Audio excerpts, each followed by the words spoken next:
दोस्तों, हमारे जीवन में कई बार ऐसा होता है कि हमारे बड़े बुजुर्ग हमें कुछ जगहों पे जाने के लिए मना करते हैं, लेकिन ये सिर्फ हमारी जिद होती है जिसकी वजह से हम अपने बड़े बुजुर्गों की उन बातों को ना मानकर अपने जीवन में बहुत बड़ा संकट पाल लेते हैं। हमारी आज की कहानी भी एक ऐसी स्थिति के बारे में है जिसमें कुछ लोगों ने अपने जीवन में सिर्फ रोमांच देखने के लिए एक ऐसी बहुत बड़ी गलती कर ली जिसकी वजह से उनका जीवन पूरी तरह बदल कर रह गया। आज की इस कहानी को शुरू करने से पहले मैं आप लोगों से रिक्वेस्ट करना चाहूँगा कि अगर आप लोग को भी हॉन्टेड स्टोरीज पसंद है और आप भी हमारे चैनल पे ऐसे ही एक से एक रियल हॉन्टेड स्टोरीज को सुनना चाहते हैं तो हमारे इस चैनल को सब्सक्राइब करके बेल आइकन जरूर दबाएं। तो चलिए आज की इस कहानी को शुरू करते हैं। कहानी है यूपी के कानपुर की। कानपुर शहर में भीड़ भाड़ से कुछ दूर एक पुराने रोड में एक जर्जर हालत में हवेली है और उस हवेली का नाम है ठाकुर हवेली। कहा जाता है कि यह हवेली कई साल से ऐसी ही बंद पड़ी है और ये हवेली कई सौ साल पुरानी भी है। इस हवेली के बारे में ऐसी बहुत सारी बातें हैं जिनको सुनने के बाद लोग उस इलाके से गुजरना तक पसंद नहीं करते हैं। कुछ लोगों का कहना है कि ये हवेली बहुत ही ज्यादा हॉन्टेड है और रात के समय उस हवेली के पास वाले रास्ते से कोई भी इंसान गुजरने की हिम्मत तक नहीं करता। शाम होते होते उस हवेली के आसपास रहने वाले लोग अपने अपने घरों में चले जाते हैं और चाहे कुछ भी हो जाए वो अगली सुबह की रोशनी आने तक अपने घरों से बाहर नहीं निकलते हैं। तो ये कहानी है लगभग 2002 की, जब लखनऊ यूनिवर्सिटी में पढ़ने वाले 4 दोस्त गर्मियों की छुट्टियों में कानपुर घूमने के लिए आए हुए होते हैं। उन चारों के चारों दोस्त को अपने जीवन में रोमांचक चीजें करने का बहुत ही ज्यादा शौक था। वो किसी भी चीज से डरते नहीं थे और उन्हें ये लगता था कि ये सारी भूत प्रेत वाली कहानियां सिर्फ एक कल्पना है और ये सिर्फ लोगों को डराने के लिए बनाई गई है। जब वो कानपुर आए तो उन्होंने कानपुर घूमते हुए कुछ स्थानीय लोगों से उस हवेली के बारे में कुछ कहानियां सुनी। जब उन्हें उस ठाकुर हवेली के बारे में पता चला तो वो बहुत ही ज्यादा जोरों से हंसने लगे।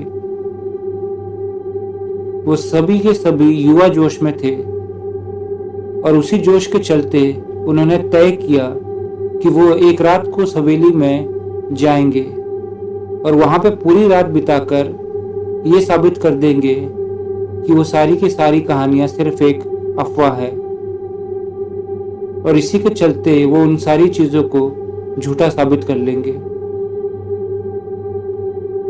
इस सारा प्लान बनाने के बाद वो चारों के चारों दोस्त अगली रात लगभग 10 बजे अपने कमरे से निकलते हैं और साथ ही साथ वो अपने साथ एक कैमरा भी ले लेते हैं। सर्दियों के दिन थे तो उस समय उस इलाके में कोई भी ऑटो नहीं चल रहा था। तो चारों के चारों दोस्त पैदल चलते हुए उस हवेली के पास पहुंचते हैं।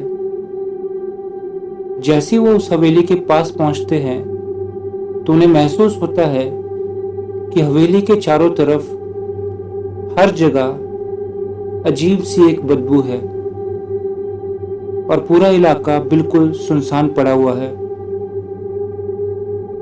उन्हें लगता है कि शायद यहाँ के लोग बहुत ही ज्यादा डरपोक है, इसी वजह से कोई भी इंसान रात होने के बाद अपने घर से बाहर नहीं निकलता होगा। और इसी सोच के साथ वो उस हवेली के मुख्य द्वार को खोलकर हवेली के अंदर घुस जाते हैं। जैसे ही वो हवेली के अंदर घुसते हैं तो उन्हें ऐसा महसूस होता है कि हवेली के अंदर आते ही पूरा का पूरा टेम्परेचर गिर चुका है और हवेली के अंदर घुसते उन्हें एक अजीब सी ठंड महसूस होती है। वो हवेली कई सालों से सुनसान पड़ी थी, इसलिए उस हवेली में बिजली तक नहीं थी। हवेली के अंदर घुसने के बाद चारों के चारों दोस्त अपने साथ लाई हुई टॉर्च ऑन करते हैं और उनमें से एक दोस्त अपने उस कैमरे को चालू कर देता है। टॉर्च ऑन करते ही जैसे वो चारों के चारों दोस्त पूरी हवेली की तरफ रोशनी करते हैं तो वो देखते हैं कि हवेली के अंदर चारों तरफ धूल ही धूल थी। हवेली के अंदर बहुत सारे मकड़ियों ने जाले बनाए हुए थे और ऐसा लग रहा था कि वो हवेली बिल्कुल खत्म हो चुकी हो। चारों दोस्तों ने कुछ समय उस हवेली के ग्राउंड फ्लोर में ही घूमकर अच्छे से पूरी हवेली को देखा। उन्हें वो हवेली बहुत ही ज्यादा अजीब तो लग ही रही थी, लेकिन उन्हें साथ ही साथ ये भी लग रहा था कि शायद कई साल गुजरने के बाद ये हवेली ऐसी सुनसान हो गई है और इस हवेली के अंदर चीजें ऐसी बुरी स्थिति में है। इसी सोच के साथ जैसे वो सभी दोस्त उस हवेली की दूसरी मंजिल पे पहुंचते हैं तो वो हैरान हो जाते हैं। वो देखते हैं कि दूसरी मंजिल की सीढ़ियों पे बहुत सारे खून के धब्बे थे। उन्हीं खून के धब्बों को फॉलो करते हुए जैसे ही वो उस हवेली की दूसरी मंजिल पे पहुंचते हैं तो वो देखते हैं कि दूसरी मंजिल की सारी दीवारें खून से लथपथ है। उन्हें ऐसा लग रहा था कि उस हवेली की दूसरी मंजिल का हर एक कोना कुछ न कुछ तो कह रहा है। दूसरी मंजिल में पहुंचते ही उन्हें बहुत ही ज्यादा अजीब महसूस होने लग जाता है और एक अलग ही तरह की घुटन महसूस होती है। हवेली में उन्होंने इतना समय बिता लिया था कि उन्हें पता ही नहीं चला कि कब रात के 12 बज गए थे। रात के 12 बजते ही अचानक से हवेली की दूसरी मंजिल में टंगी हुई घड़ी में घंटा बजता है और घंटे के बजते ही सभी लोग बहुत ही ज्यादा डर जाते हैं। उन्हें ये बात समझ ही नहीं आ रही थी कि सालों से बंद पड़ी उस हवेली की वो घड़ी कैसे काम कर रही है। अभी वो ये सारी चीजें सोच ही रहे थे कि अचानक से उनकी एक दोस्त रिया को एक कमरे में किसी औरत की सिसकियां सुनाई देती है और रिया उसी कमरे के दरवाजे की तरफ चल पड़ती है। कमरे के दरवाजे के पास पहुंचते ही रिया को ऐसा महसूस होने लगा कि शायद उस कमरे में कोई औरत है जो कि रो रही है। रिया को थोड़ा बहुत डर तो लग रहा था, पर उसने सोचा कि जब मेरे साथ बाकी 3 दोस्त हैं तो मुझे डरने की क्या जरूरत है, और इसी के चलते वो उस कमरे के पास पहुंचते ही दरवाजा खोल देती है। जैसे ही वो दरवाजा खोलती है तो वो देखती है कि दरवाजे के अंदर एक सफेद साड़ी पहने एक औरत खड़ी थी, जिसका चेहरा रिया अच्छे से देख नहीं पा रही थी। लेकिन उस औरत की आवाज लगातार रिया को सुनाई दे रही थी और रिया को अच्छे से समझ आ रहा था कि वो औरत रो रही है। अभी रिया बस उस औरत की पीठ ही देख पा रही थी। इसी वजह से रिया धीरे धीरे चलते हुए उस औरत के पास पहुंचती है और उससे कहती है, आप कौन हो? रिया के इस सवाल के बाद भी वो औरत कुछ भी नहीं कहती है और ऐसे ही रोती रहती है। रिया दोबारा से पूछती है, मैडम आप कौन हो? रिया अपने इस सवाल के साथ जैसे उस औरत के कंधे पे हाथ रखती है तो वो औरत एकदम से चुप हो जाती है और जैसे ही वो औरत रिया की तरफ मुड़ती है तो रिया सहम जाती है। रिया देखती है कि इस औरत की आंखों से खून निकल रहा था और उस औरत का चेहरा पूरी तरह जला हुआ था। उस औरत को उस स्थिति में देखते ही रिया उस कमरे से भाग निकलती है और भागते हुए वो अपने तीनों दोस्त के पास पहुंचती है। रिया को ऐसे भागते हुए देखकर उसके सभी दोस्त हैरान हो जाते हैं और उससे पूछते हैं, अरे रिया, तुझे क्या हुआ? तू इतनी डरी हुई क्यों है? दोस्तों के उस सवाल को सुनते ही रिया उन सबसे कहती है, उस कमरे के अंदर कोई है। रिया की उस बात पे उसके दोस्त उससे पूछते हैं, कौन है उस कमरे के अंदर? इस पर रिया लड़खड़ाती हुई आवाज में कहती है, उस कमरे के अंदर एक औरत है और वो खून के आंसू रो रही है।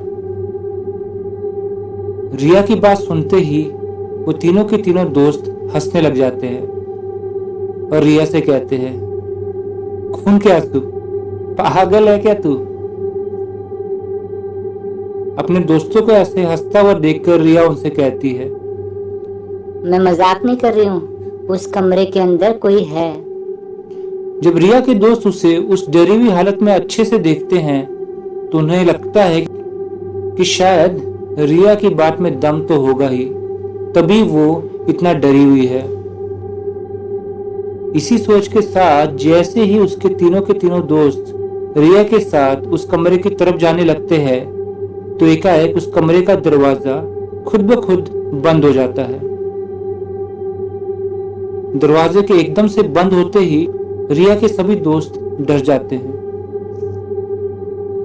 उन्हें समझ ही नहीं आता कि एकाएक कैसे उस कमरे का दरवाजा बंद हो गया। फिर उन्हें लगता है कि शायद कोई उनके साथ मजाक कर रहा है और इसी वजह से वो रिया को डरा रही है। उसके बाद वो तीनों के तीनों दोस्त पूरे जोर के साथ उस दरवाजे को खोलने की कोशिश करते हैं। इसी कोशिश में जब वो जोर लगा रहे थे तो एकाएक उस कमरे का दरवाजा खुल जाता है और कमरे के दरवाजे के खुलते ही उन्हें उस कमरे से बहुत ही ज्यादा गंदी बदबू आती है। वो किसी तरह अपने नाक को बंद कर जैसे ही कमरे के अंदर जाते हैं तो वो कांप उठते हैं। वो देखते हैं कि कमरे के अंदर एक औरत सफेद कपड़े पहने खड़ी है और वो बुरी तरह रो रही है। अभी वो उस औरत के पास जा ही रहे थे कि एकाएक वो औरत उन चारों की तरफ मुड़ती है और उस औरत के मुड़ते ही वो चारों के चारों लोग डर कर वहीं पे गिर जाते हैं। असल में उस औरत का पूरा चेहरा बुरी तरह जला हुआ था और उस औरत की आंखों से खून निकल रहा था। वो औरत उन चारों को देखते ही जोर जोर से हंसने लग जाती है और हंसते हुए वो उनसे कहती है, तो तुम चारों आ ही गए ना, तुम्हें क्या लगा था लोग मजाक करते हैं? तुम्हें आज पता लग जाएगा कि तुमने अपने जीवन की कितनी बड़ी गलती कर दी है। उस औरत के मुंह से वो सारी बातें सुनने के बाद वो चारों के चारों बहुत ही ज्यादा डर जाते हैं और उन्हें समझ आ जाता है कि उन्होंने कितनी बड़ी गलती कर दी है। इसके बाद वो औरत उन चारों से कहती है, तुम्हें क्या लगता है तुम बच जाओगे? तुम्हें पता नहीं है, जो भी यहाँ आता है ना, मैं उसे अपने साथ ले जाती हूँ। अभी चारों बहुत ज्यादा डरे ही हुए थे, लेकिन उनमें से एक लड़का किसी तरह हिम्मत करते हुए अपना कैमरा जैसे ही उस औरत की तरफ करता है तो अचानक से उस कैमरे में आग लग जाती है और थोड़ी ही देर में वो कैमरा जलकर राख हो जाता है। जैसे वो कैमरा जलकर राख होता है तो अचानक से उस पूरी की पूरी हवेली की सारी खिड़कियां एकाएक बंद हो जाती है और उसी के साथ उन सभी दोस्तों की टॉर्च की बैटरी भी खत्म हो जाती है। उनकी टॉर्च की लाइट बंद होते ही चारों दोस्त बुरी तरह डर जाते हैं। इसके बाद वो चारों किसी तरह से हिम्मत करते हैं और उस घर की दूसरी मंजिल से भागते हुए नीचे वाले फ्लोर में आते हैं। उसी हिम्मत की बदौलत वो उस घर के एक कांच से बने हुए दरवाजे के पास पहुंचते हैं और एक लंबे से लोहे की छड़ी की मदद से वो उस दरवाजे को तोड़ देते हैं। दरवाजा टूटते ही वो किसी तरह उस घर से बाहर छलांग मारते हैं। जैसे उस घर से बाहर निकलते हैं तो एकाएक वो देखते हैं कि उस घर के छत पर वही औरत खड़ी थी और वो उन सबको देखते हुए जोर जोर से हंस रही थी। थोड़ी देर हंसने के बाद उस औरत ने उन सभी से कहा, तुम इस इलाके के नहीं हो, इसीलिए तुम्हें मैं इस बार छोड़ रही हूँ। अगर तुमने अगली बार इस घर में आने की हिम्मत की ना तो तुम्हें कोई नहीं बचा पाएगा। और इन्हीं शब्दों के साथ वो औरत हंसते हुए उस घर के अंदर चली जाती है। अपने साथ इतना बड़ा हादसा होने के बाद वो सारे के सारे दोस्त डर जाते हैं और किसी तरह हिम्मत करते हुए होटल के कमरे में पहुंच जाते हैं। उस रात उन सभी के सभी दोस्तों को तेज बुखार होता है। उन सभी लोगों की उस बुरी हालत को देखने के बाद उस होटल का एक बूढ़ा आदमी समझ गया था कि शायद उन्होंने भी उस चुड़ैल को देख लिया है और उसके बाद उसने कुछ मंत्रों का जाप करते हुए उन सभी के हाथ में एक एक ताबीज बांध दिया। अगली सुबह जब वो सारे के सारे सोकर उठे तो वो बूढ़ा आदमी फिर से उनके पास आया। उस बूढ़े आदमी को अपने सामने खड़ा देखकर उन सभी ने उससे पूछा, कल रात को जो हमने उस हवेली में देखा वो क्या था? उन सभी लोगों की वो बातें सुनने के बाद वो बूढ़ा आदमी कहता है, तुम्हारी किस्मत अच्छी है कि तुम जिंदा वापस आ गए। तुम्हें बिल्कुल भी एहसास नहीं कि कल तुमने कितनी बड़ी गलती कर दी थी। जिस हवेली में तुम गए थे ना, वो हवेली कोई मजाक नहीं है। उस हवेली में कई साल पहले एक औरत रहती थी जिसके साथ उसका पति भी रहता था और वो हवेली उस औरत को उसके पिताजी ने दी थी। वो औरत बहुत ही ज्यादा अमीर थी। इसी के चलते उसके पति ने षड्यंत्र रचते हुए उस औरत को उसी हवेली के अंदर जिंदा जला दिया ताकि उसे वो सारी की सारी प्रॉपर्टी मिल पाए। लेकिन उसे पता ना था कि उस औरत के उस घर के अंदर जलते ही वो जगह श्रापित हो जाएगी और उसके बाद से आज तक उस हवेली में उस औरत का पति कभी भी नहीं जा पाया।